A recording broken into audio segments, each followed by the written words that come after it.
She said my name like she wasn't supposed to. Soft. Careful. The way you test the temperature of something you know will burn. It was late, not night exactly, but that in-between hour when the air feels different, when silence starts to hum. We were alone in the small gallery after everyone had left. The walls still smelled faintly of paint and citrus cleaner. Her shoes were off, I remember that. She had kicked them under the chair hours ago, and her bare feet left faint prints on the polished concrete floor. I was supposed to be helping her take down the exhibit, lifting frames, unscrewing hooks, pretending not to notice the way her blouse kept slipping down her shoulder. But I noticed. Every time. Her name was Claire. 45, maybe 46. The kind of woman who made time feel slower just by looking at you. There was something about the way she moved, measured, but not rehearsed. As if she'd already made peace with being seen. You missed one, she said, pointing up toward a small canvas I hadn't taken down yet. I looked where she pointed, but didn't move. I thought you wanted that one to stay. She tilted her head, studying me. The corner of her mouth curved, not quite a smile, more like an afterthought. You assume too much. Maybe.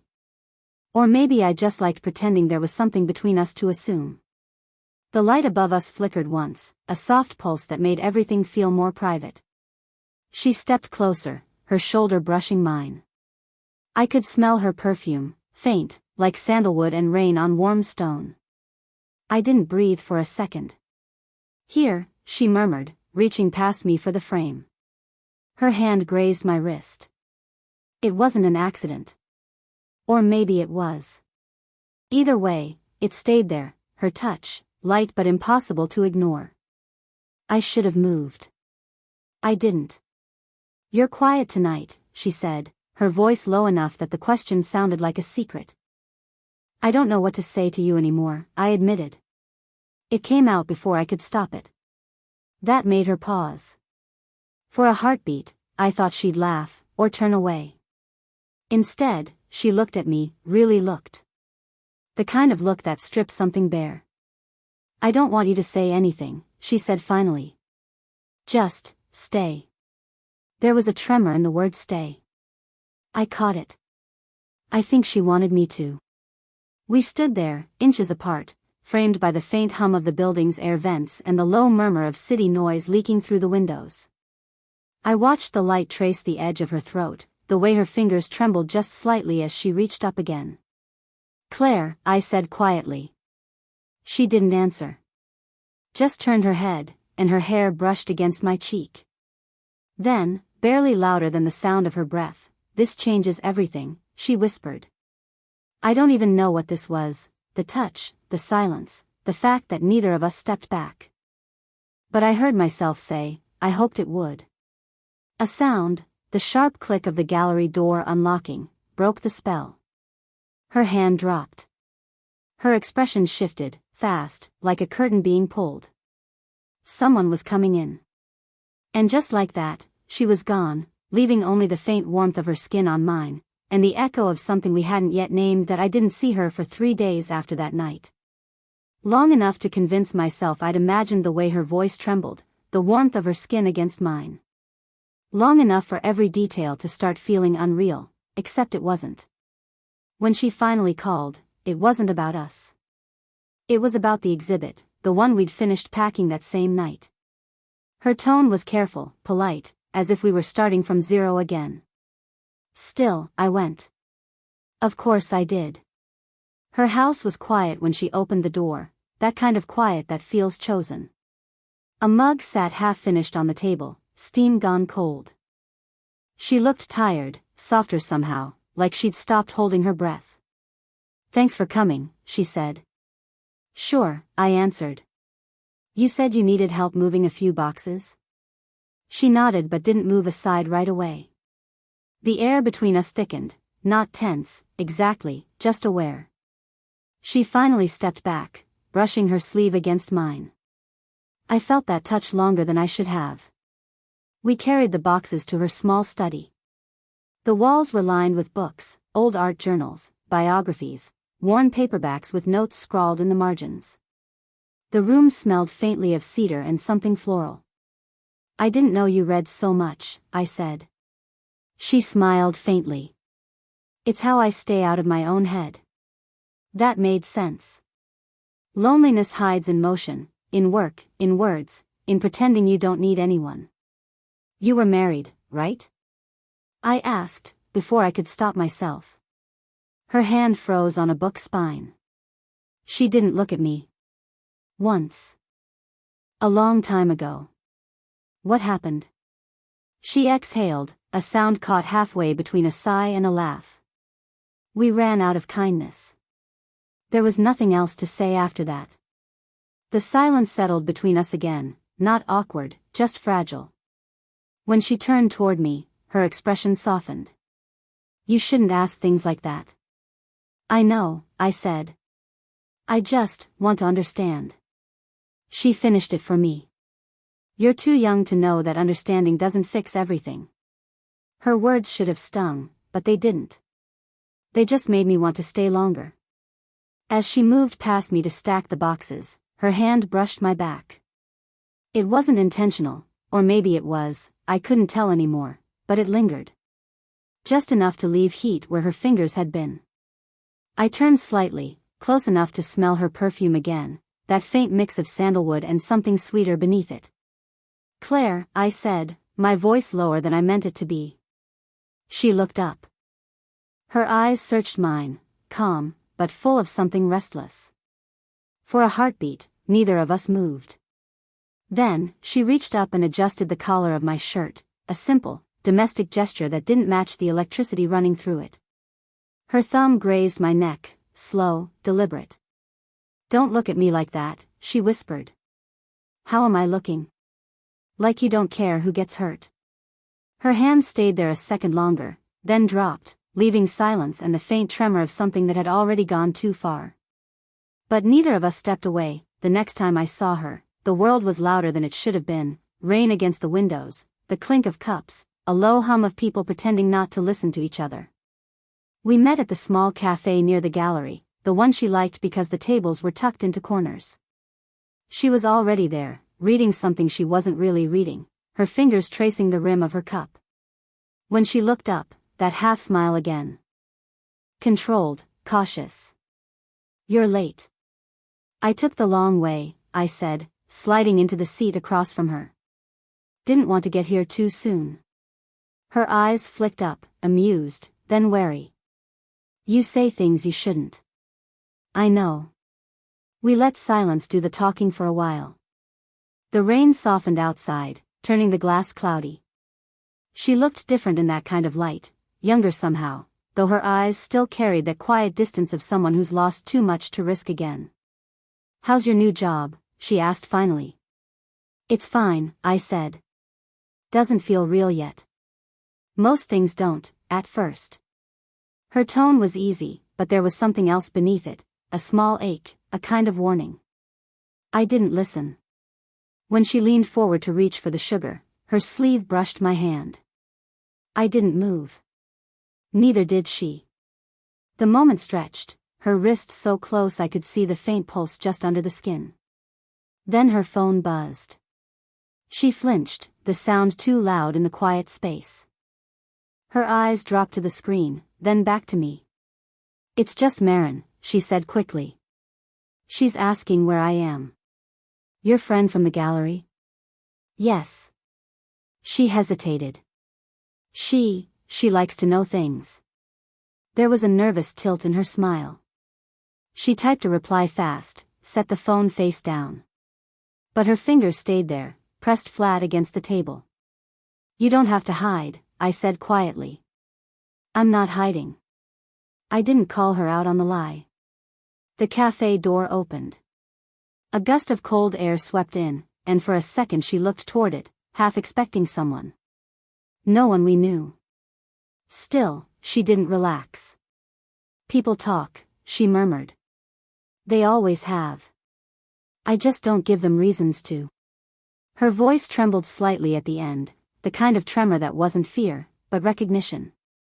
"Then maybe I should go," I said, though I didn't move. She looked at me, really looked, and shook her head almost imperceptibly. Don't. Her hands slid closer, fingers brushing mine. Just once. Just enough. The space between us was thin air and pulse and breath. Her eyes flicked down to my mouth, then back up. If anyone had looked over right then, they would have seen nothing. Two people sitting too still, too quiet. But in the silence, everything was happening. I started to lean forward, just slightly, just enough for her to feel it. She didn't stop me.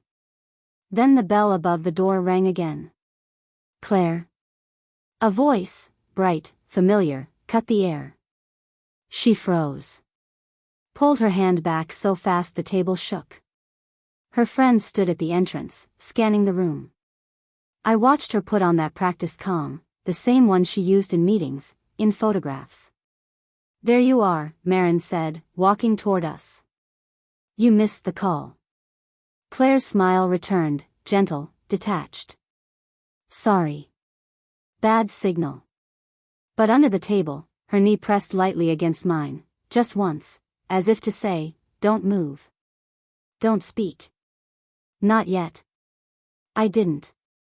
And even as her friend talked and laughed and filled the space between us, her knee stayed there, a quiet, steady reminder that whatever this was, neither of us could undo it now. She avoided me for a week. No messages, no quick calls, no reason given. Just absence. I tried to pretend it didn't matter, that what happened in the cafe hadn't rewired something in me, but every thought looped back to her knee brushing mine, the pulse I felt through denim and silence. When she finally called, her voice was strained, lighter than usual in that way people sound when they're holding something heavy. Could you come by the studio? She asked. There's something I need help with before the opening tomorrow. I didn't ask what. I just went. The space was half dark when I arrived, one lamp casting a thin pool of gold across the floor. She stood near the window, arms crossed, hair tied up carelessly, like she'd been working too long. You're late, she said, without turning. I didn't want to be the first one to break the silence, I said. Her shoulders stiffened, then softened. You noticed. I noticed everything. That made her turn. The look she gave me wasn't angry, just raw. The kind of look that dared me to keep talking. I can't keep pretending this is nothing, I said. You act like it's a mistake, and maybe it is, but, don't, she cut in sharply, stepping forward. You think you know what you want, but you don't. You're 26. You'll wake up one day and wish you'd walked away. Her voice cracked on walked. I took a step closer. And you? What will you wake up wishing? She didn't answer. Her jaw tightened. I could see the pulse in her throat. Claire, I said softly. Look at me. She did. Slowly. Warily. For a long moment, neither of us spoke. The hum of the city outside, the faint tick of the heating vent, every sound seemed too loud. I told myself it was just curiosity, she said finally. That it would fade if I ignored it long enough. And did it? She shook her head once, almost imperceptibly. I reached out, brushing a loose strand of hair from her face. My fingers grazed her cheek, she didn't move away. Her eyes fluttered shut, not dramatically, just enough to let me know she'd stopped pretending. Tell me to stop, I whispered. She opened her eyes. You wouldn't. Her voice trembled, but she didn't step back. I felt her breath when she spoke again, low, uneven. You have no idea what this could ruin. Then ruin it with me. Something flickered across her face, fear, want, maybe both. Her hand came up, pressed flat against my chest as if to hold me back, or to feel the truth of what she already knew. Her fingers tightened slightly, and she leaned in, just enough for her lips to hover near mine, the space between us a heartbeat long. Then, from the hallway, the sharp sound of a door unlocking.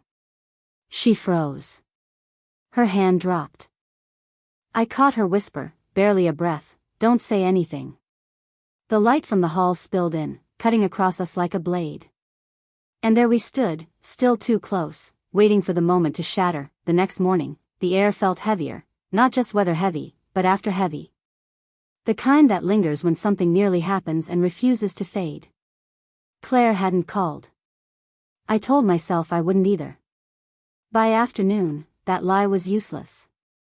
I walked to the gallery anyway. She was there, as I knew she would be, standing in the middle of the room, rearranging the lighting for the opening that night. Her movements were brisk, deliberate, but her eyes looked distant, unfocused. "You shouldn't be here," she said when she saw me.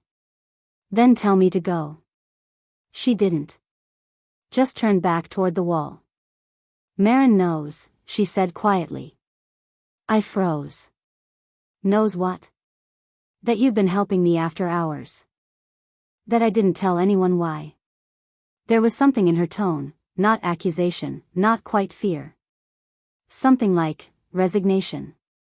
She asked if I was trying to feel young again. Claire continued, her voice tightening. "As if you were some kind of distraction." "I'm not," I said, maybe too fast. She gave a brittle laugh. "Aren't you?" I stepped closer. "You don't get to decide what I mean to you." That made her turn. Slowly. "You think you mean something to me?" I should have stepped back. I didn't. She looked at me then, really looked, eyes dark, shining. "You don't know how much I've tried not to." "Not to what?" Her silence was the answer. I reached out, brushing my fingers along her arm. The fabric of her sleeve was cool, but beneath it, her skin was warm. She trembled once, almost imperceptibly. "Claire," she cut me off with a whisper, too soft to be anger. "Marin heard us that night." "What?" "In the cafe." "She saw." Her voice cracked on the word saw. "She told me she's been worried, that this could ruin my reputation, my funding, everything." "And what did you tell her?" "That she was right." The space between us collapsed. The room felt smaller, the light sharper. I could hear my own heartbeat, quick, uneven. "So that's it?" I said. I'm protecting what I built," she interrupted, eyes shining but steady. "You don't understand what it's like to lose credibility. One whisper, one wrong glance, and everything shifts." Her words were sharp, but her hands betrayed her, fingers twisting, nails grazing her palm. "And what about what's already shifted?" I said quietly. She looked down then, breathing hard. "It's too late to unfeel it." I stepped closer, until there was barely a breath between us. "Then stop pretending we can." Her head tilted up, our eyes locked. The air changed again, charged, trembling, alive. She took a step forward, then another, until the space between us vanished. For a second, I thought she'd finally let go, of fear, of reason, of all of it. But she didn't. She stopped, inches away, eyes wet, voice low. "Come tonight," she whispered. "The opening. After everyone's gone." "Why?" Her lips curved, small, sad, dangerous. "Because I can't keep lying about which of us I'm protecting anymore." She brushed past me then, her shoulder grazing mine, her perfume trailing like the aftertaste of a decision she'd already made. And I knew, as the door clicked behind her, that whatever waited after tonight would undo us both. The gallery glowed that night, all light and quiet conversation, the low hum of champagne flutes and polite laughter. Her world. Not mine. She moved through the crowd with her usual calm grace, but I could see it, the stillness beneath the surface, the way her smile held just a second too long before fading. She saw me too, near the back wall, pretending to study a sculpture I didn't care about. For an hour, we didn't speak. Every few minutes, our eyes met across the room, quick, stolen glances disguised as accident. The distance between us became its own kind of conversation. When the last guests trickled out, the air changed. Lighter, but charged. I waited by the far window until the door closed and the lock clicked. She exhaled, slow, careful. "You shouldn't still be here." "You asked me to come," I said. She turned, one hand on the table for balance. I didn't think you would. I didn't think you wanted me to. She laughed softly, but it wasn't amusement. It was surrender dressed as disbelief. That's the problem, isn't it? The room felt smaller as I crossed it. Each step drew another memory to the surface, her voice, her touch, the way she said stay. Tell me why you called, I said quietly. She looked up, eyes tired but bright. Because I wanted to see if you'd make it easier for me to stop. And? Her lips parted, but no sound came. She looked away, pressing her hand to her neck like she needed something to hold on to. Claire. I said her name softly, but it landed heavy. She turned toward me again, slowly this time, like she'd been waiting for the courage to do it. The distance vanished. I was close enough to see the faint line of a tear at the corner of her eye, close enough to feel her breath tremble against my chin. This is a mistake, she whispered. I know. Say something else. I shook my head. That's all that's true. Her hand lifted, fingers brushing my jaw, tentative, almost apologetic. You'll hate me someday.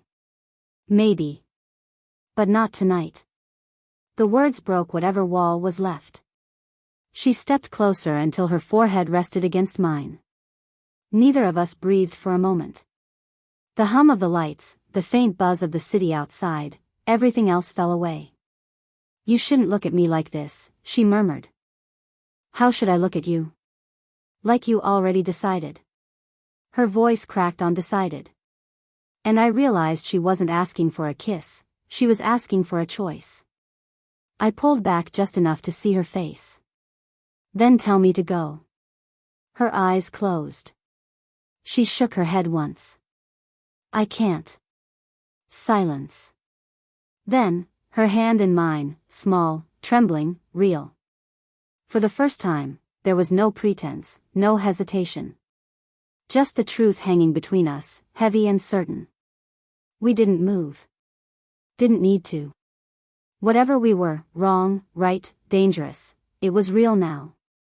She whispered, almost to herself, this changes everything. And this time, I didn't hope it would. I knew it already had. Morning came slow, hesitant, like the world itself wasn't sure it was allowed to start again. The gallery was still, washed in the pale gray light of dawn. Empty glasses stood forgotten on tables, the scent of paint and perfume lingered in the air. She sat by the window, hair loose, hands wrapped around a cup gone cold. I stood for a moment, just watching her, the curve of her shoulders, the stillness that wasn't exhaustion but peace. Something softer than I'd ever seen in her before. When she noticed me, she didn't speak right away. Just lifted her gaze, a faint smile pulling at her lips. You stayed. I didn't want to leave before you woke up. She laughed quietly, the kind of laugh that sounded more like relief than humor. You really don't listen when I tell you not to. Not when you don't mean it. Her eyes lingered on me, searching for something, regret, hesitation, maybe a reason to undo what we'd chosen. But she didn't find it. Neither did I. For the first time, the silence between us wasn't heavy. It was full, of breath, of meaning, of all the things we didn't have to say anymore. I used to think love was supposed to make sense, she said finally. That if it didn't fit neatly into your life, it wasn't real. And now? She looked down at her hands, then reached across the table. Her fingers found mine, warm, steady, sure. Now I think the only kind worth having is the kind that scares you a little. I squeezed her hand. You're still afraid. Terrified, she admitted. But not enough to walk away. I moved around the table and sat beside her. She leaned into me, her head resting lightly on my shoulder. Outside, the sky was turning soft pink, the city waking beneath it. I spent so long being careful, she said. Guarding everything I built, keeping my life small enough to control. And I kept waiting for someone to tell me how to live mine, I said quietly. Her thumb brushed over the back of my hand, slow, thoughtful. Maybe we both stopped waiting. We sat there for a long time, saying nothing, just breathing in the same rhythm. The world outside moved on, cars starting, birds breaking the silence, but here, it felt like time had folded in on itself. Eventually, she turned her face toward me. I met her halfway, not a kiss of urgency or uncertainty, but one that simply was. When we pulled apart, she smiled, small and real. "This doesn't erase the world outside," she murmured. "I know," I said. "But it's enough for now." Her hands stayed in mine, our fingers fitting like they'd always known where to go. And for once, neither of us looked away.